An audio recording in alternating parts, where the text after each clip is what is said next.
Hi guys, I'm Marticore, and if you've ever created a sim from scratch in The Sims 2, you've probably seen some memories about Mystery Sim. There's been some theories, speculations, and jokes about how this sim is more of a Casanova than Don Lothario himself, and how this sim kisses everyone and fathers or mothers many children. So who is Mystery Sim and why do they exist? Let's start from the beginning. The Sims 2 introduced a lot of new features in comparison to the previous game, and one of them is the existence of memories. Every sim accumulates a bunch of memories in their lifetime that are either big things like getting married or having a child, or more mundane things like burning food.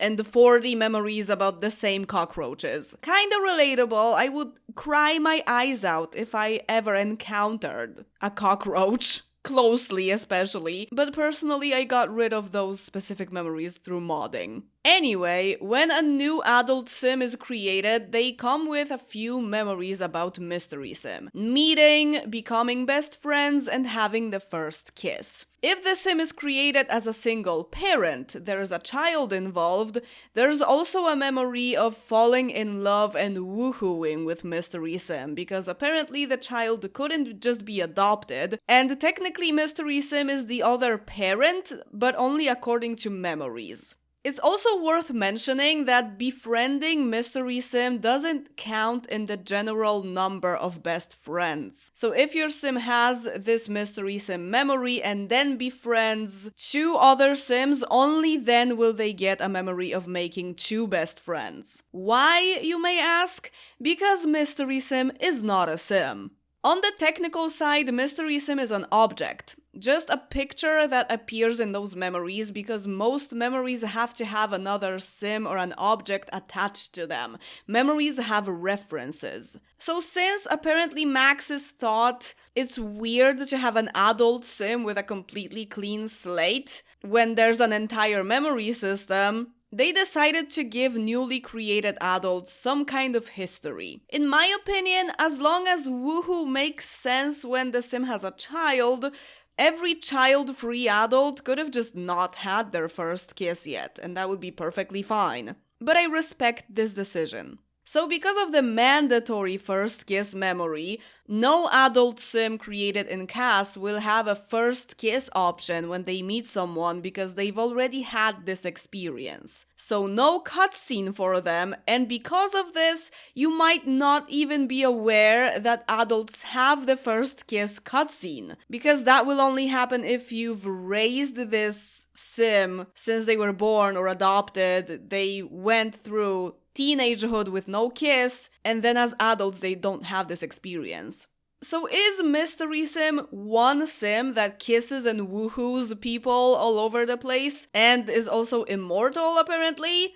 No. I think we should see Mystery Sim as more of an idea than an actual person.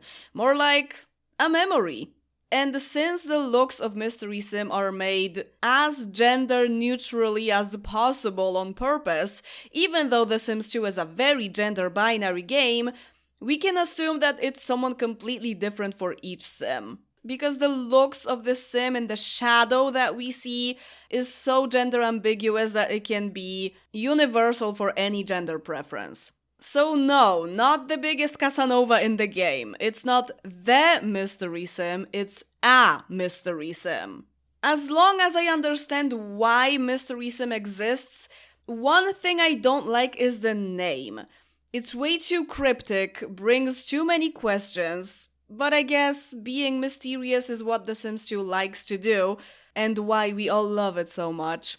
But there are a few mods that edit Mystery Sim. They can be called our Sim's first love or just someone. I think someone would have been the best option to go with in the first place. It's universal and shows that it's not one and the same sim over and over, it's just someone. If you'd like some trivia in this video, here's one. A lot of pre-made Sims have Mystery Sim memories, but I think the weirdest one is Don Lothario's. He already has plenty of kissing and woohooing experience, so he didn't need Mystery Sim at all, but he only has a memory of meeting Mystery Sim, and judging from the placement of it, it must have happened when Don was a child.